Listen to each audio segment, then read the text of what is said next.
ఇంకోసారి వచ్చిందంటే బ్రతకడం కష్టం. నీకు చాలా సార్లు చెప్పాను నువ్వు ఎక్కువ పని చేయకుండా రెస్ట్ తీసుకో అని, కానీ నువ్వు కూతురు ఆనందం అని చెప్పి నీ ఆరోగ్యం పాడు చేసావు.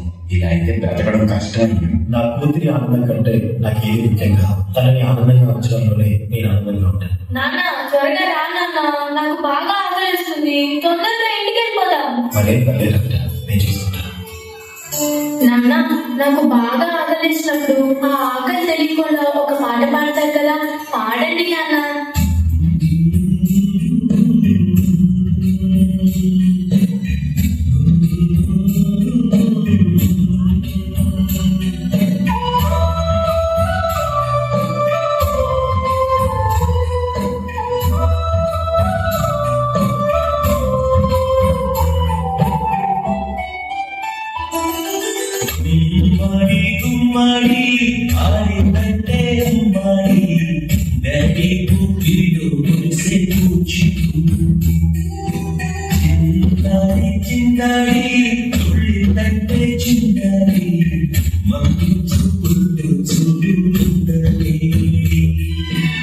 నాన్న కాళ్ళు నొప్పి వస్తున్నాయి నాన్న.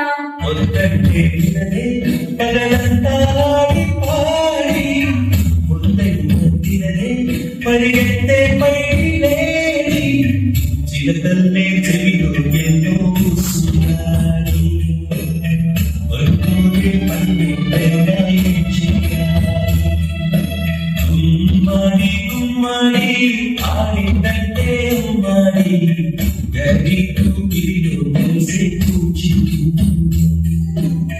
చంద్రయ్య ఎక్కడయ్యా నా అద్దె డబ్బులు? 6 నెలల నుండి అడుగుతున్నాను, ఈ రోజుకి ఇంకా ఇవ్వలేదు. ఇలా అయితే ఉండద్దయ్యా. నా ఇల్లు ఇప్పుడే ఈ క్షణమే ఖాళీ చేసి వెళ్ళిపోను. అయ్యా కొంచెం చిన్నగా మాట్లాడండి. లోపల నా కూతురు నిద్రపోతుంది, పిల్లలంటే బాధపడుతుంది. ఎలాంటి 2 రోజులు డబ్బు కట్టేస్తానయ్యా. ఏంటి చిన్నగా మాట్లాడాలా? అద్దె కట్టడం చేత కాదు కానీ కూతురు ముందు పరువు కావాల్సి వచ్చిందా?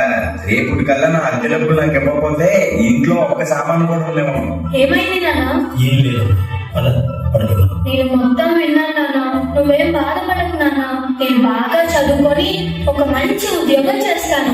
మనమే ఒక మంచి ఇల్లు కట్టుకొని ఆనందంగా ఉందాం. అప్పుడు ఎవరికి డబ్బులు ఇవ్వాల్సిన అవసరం లేదు కదా.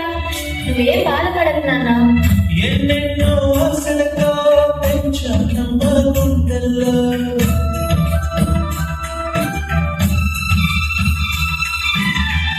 ఎన్నెన్నో ఆశలతో పెంచానమ్మ గుండెల్లో నువ్వే నా కలలన్నీ పెంచలే నీ కన్నుల్లో. నా తల్లివి నువ్వు, నీ తండ్రివి నేను, ఎవరు ఆరేసుకున్నారు. ఏమైంది నాన్న?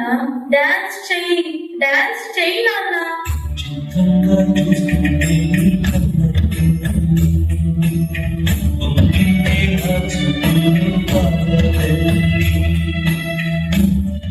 నాన్న రేపు నాకు ఢిల్లీలో ఇంటర్వ్యూ ఉంది. అందులో కానీ నేను సెలెక్ట్ అవుతే 60,000 జీతం వస్తుంది. ఇక మన కష్టాలన్నీ తీరిపోతాయి, హ్యాపీగా బ్రతికేయచ్చు. నీ ప్రశ్నలు ఎవరు బదులుగా. జాగ్రత్తమ్మా, నీకోసం ఎదురు చూస్తూ ఉంటాను. త్వరగా వచ్చేవా? ఖచ్చితంగా ఆ జాబ్ ని సంపాదించే వస్తా. ఏ గాలో అల్లరిగా మరి నేను వెళ్ళొస్తాను నాన్న, నువ్వు జాగ్రత్తగా ఉండు. ఆగాలో తెలియదంటే చెల్లెలుగా. ఈ జాబ్ నాకు చాలా అవసరం. మా నాన్న నా కోసం ఎంతో కష్టపడ్డాడు. మా నాన్నని హ్యాపీగా ఉంచాలంటే ఈ జాబ్ నాకు రావాలి. బతుకంటే బతి చదువా, అనుకుంటే అతి సులువా. నా బంగారు తల్లి, నేను పని చేయట్లేదు, డబ్బులకి ఇబ్బంది పడుతున్నా అని తాను జాబ్ చేస్తా అని ఇంటర్వ్యూకి వెళ్ళింది. సర్లే, నేను ఇంకా ఎన్ని రోజులు బ్రతుకుతానో కూడా తెలియదు. తనకి జాబ్ వస్తే తనే హ్యాపీగా ఉంటుంది. నా పాపకి జాబ్ వస్తుంది, దేవుడు ఉన్నాడు. జాబ్ ఖచ్చితంగా వస్తుంది, ఖచ్చితంగా.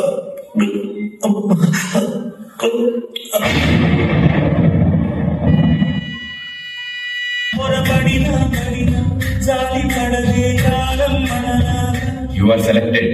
నీకు ఈ జాబ్ వచ్చింది. Thank you so much sir. నాకు జాబ్ వచ్చిందని తెలిస్తే మా నాన్న చాలా హ్యాపీగా ఫీల్ అవుతారు. ఇప్పుడే ఈ విషయం మా నాన్నకు చెప్పాలి. ఏంటి నాన్న ఫోన్ లిఫ్ట్ చేయట్లేదు? సరేలే, డైరెక్ట్ గా వెళ్ళి సర్ప్రైజ్ చేద్దాం. ఆయన హ్యాపీగా ఫీల్ అవ్వడం నేను కళ్ళారా చూడాలి. ఒక నిమిషం ఆగిపోయేరు వచ్చేదాకా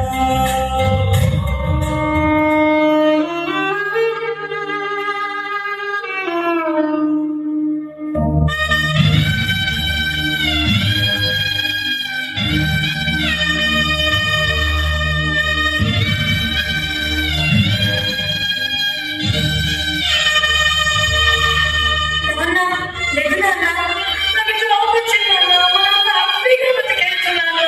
నాన్న, లేదు నాన్న, నాకు భయం వేస్తుంది నాన్న.